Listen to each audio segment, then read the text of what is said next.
کا ہے، اور جو قرض جرنیلوں پہ ایوب خان سے لے کے پرویز مشرف تک جو ان پہ واجب ہیں وہ ادا کیے جائیں گے اور ہم ان سے وصول کریں گے۔ جناب والا صرف 63 جی نہیں ہے آئین کے اندر، 244 بھی آرٹیکل ہے اور 6 آرٹیکل بھی ہے کانسٹیٹیوشن کے اندر۔ کانسٹیٹیوشن صرف فوج کے کردار پہ بات کرنے سے ہمیں منع نہیں کرتا، پر جب فوج جو اپنے کردار سے تجاوز کرتی ہے اس کی سزا بھی تجویز کرتا ہے۔ جناب والا یہ وہی وزیری ہیں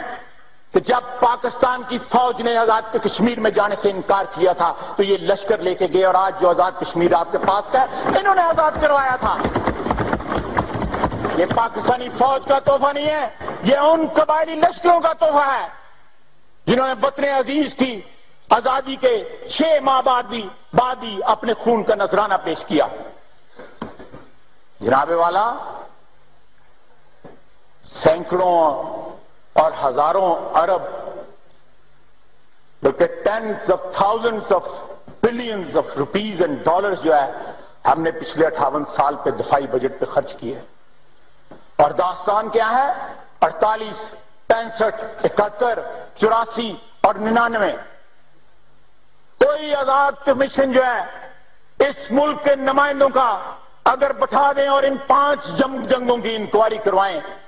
تو کسی بھی شخص میں ایک رتی بر بھی جو سیلف ریسپیکٹ ہوگا تو اس کا سر جو ہے جھک جائے گا۔ لیکن آج بھی یہ پوری امپیونٹی کے ساتھ اپنا سینہ چوڑا کر کے ڈیفنس بجٹ کو کلیم کر رہے ہیں اور مانگ رہے ہیں قوم سے۔ اگر یہ ویلفیئر اسٹیٹ ہے تو صرف اور صرف پاکستان کی افواج کے لیے ویلفیئر اسٹیٹ ہے، پاکستان کے عوام کے لیے ویلفیئر اسٹیٹ ہے۔ اگر یہ گارنٹی کرتی ہے کریڈل ٹو گریو ویلفیئر کا، یا گارنٹی کرتی ہے ان کی تعلیم کا، ان کی ہیلتھ کا، ان کی عیاشیوں کا، ان کی جائیداد کا، ان کے پلاٹوں کا، ان کے فلیٹوں کا، ان کے کوٹھیوں کا، تو صرف اور صرف جو ہے ایک مخصوص طبقہ جس نے اس ملک کے اوپر 43 سال حکومت کرتے ہو گئے ہیں اور ان سے کوئی آج تک سوال نہیں پوچھا کسی نے کہ آپ لوگوں نے ان سالوں میں اس قوم کا کیا بنایا ہے۔ بگاڑا جو کچھ ہے وہ ہمارے سامنے ہے۔ بسم اللہ الرحمن الرحیم۔ بار بار کہتا ہے جی، ایک مرتبہ پھر کہوں گا، فوج پاکستان کی فوج ہے، افواج پاکستان کے لوگ پاکستانی ہیں، پاکستان سے تعلق رکھتے ہیں، یہ ہمارے لیے جانے دیتے ہیں، اور اس لیے جانے دیتے ہیں کہ ہم آرام کی نیند سو سکیں، اور ہم جو انٹرنل اور ایکسٹرنل جو ایشوز ہیں جو ہمیں برداشت کرنے پڑتے ہیں ان کو ہم برداشت نہ کریں، وہ ہیٹ جو ہے ہم فیس نہ کریں، اور صرف اس ہیٹ سے ہمیں جو بچا رہی ہے ابھی تک وہ افواج پاکستان ہی ہے۔ جو بھی لوگ کہتے رہے کہ جناب افواج پاکستان کو کرٹیسائز کرتے ہیں، یا افواج پاکستان کو پولیٹیشنز کرٹیسائز کرتے ہیں، یا افواج پاکستان کو کچھ سو کالڈ انٹلیکچوئلز کرٹیسائز کرتے ہیں، تو وہ کرٹیسزم اگر وہ پکے پیروں پر کریں، لاجیکل کریں، تو اس کا کوئی مطلب نکلتا ہے، کوئی حل نکلتا ہے، اور اصلاح کرنے کی اگر کسی کو ضرورت ہے، افواج پاکستان کو بھی اگر اصلاح کرنے کی ضرورت ہے تو اصلاح ہو سکتی ہے۔ اگر یہ کہا جائے کہ سارے کا سارا پیسہ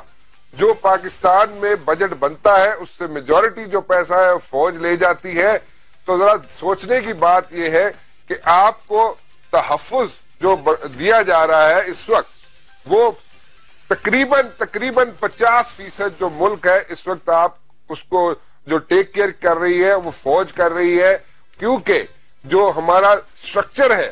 جو لا انفورسمنٹ ایجنسیز کا سویلین سٹرکچر ہے، وہ اس قابل نہیں ہے، اور اس کو کس نے قابل بنانا تھا؟ اس کو فوج نے قابل نہیں بنانا تھا، اس کو پولیٹیشنز نے قابل بنانا تھا، اس کو سول ایڈمنسٹریشن کو اگر کسی نے قابل بنانا تھا تو پولیٹیشنز کا کام تھا۔ اور جو بجٹ ملتا ہے اس میں اگر ان کی اپ گریڈیشن کی ضرورت ہے تو وہ فوج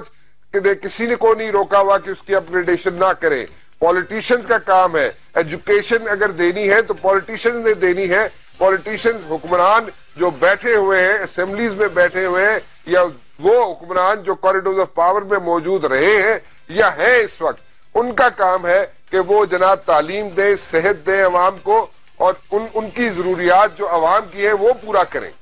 سو فوج کو جتنا کام دیا جاتا ہے وہ اتنا ہی کرتی ہے، لیکن بے جا تنقید فوج پہ بند کی جائے، کیونکہ اگر بے جا تنقید فوج پہ بند نہ کی گئی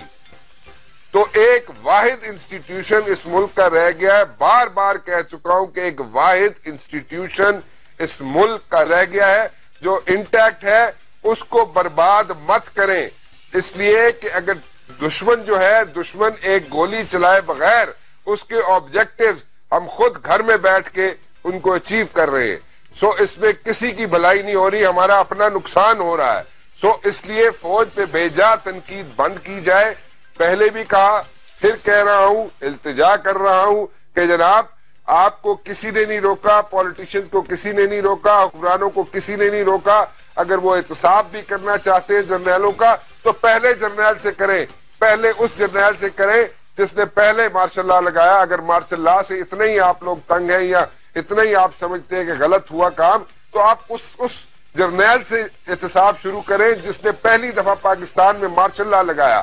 وہاں سے کام شروع کریں. ایک بندے کو پشرف کو سنگل آؤٹ کرنا بند کریں. اس وقت سچویشن ڈیفرنٹ ہے. ایک فوج ہے، فوج کے اندر ایک آرگینوگرام ہوتا ہے، اس کو فالو کرنے کی ضرورت ہوتی ہے، اور اگر وہ تھوڑا سا بھی آگے پیچھے ہو جائے تو سارا نظام درم برم ہو جاتا ہے. سو فلور آف دا ہاؤس پہ یا میڈیا میں آ کر یا کسی اور جگہ پر بیٹھ کے اگر تنقید کی جائے گی فوج پہ تو وہ پاکستان کی فوج پہ تنقید ہے، کسی غیر ملکی فوج پہ تنقید نہیں ہے.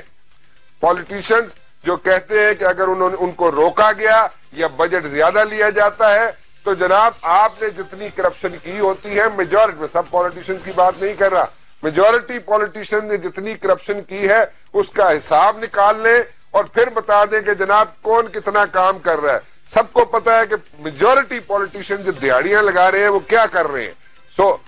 پلیز ریکویسٹ ہے کہ اس ملک کا ایک انسٹیٹیوشن، واحد انسٹیٹیوشن رہ گیا ہے، اس کو رگڑا دینا بند کریں. یہ ہماری فوج ہے، ہمارا ملک ہے، ہمارا پاکستان ہے. سو اس پہ تنقید کرنی، بے جا تنقید کرنی بند کی جائے. اس پہ میں گفتگو کرنا چاہوں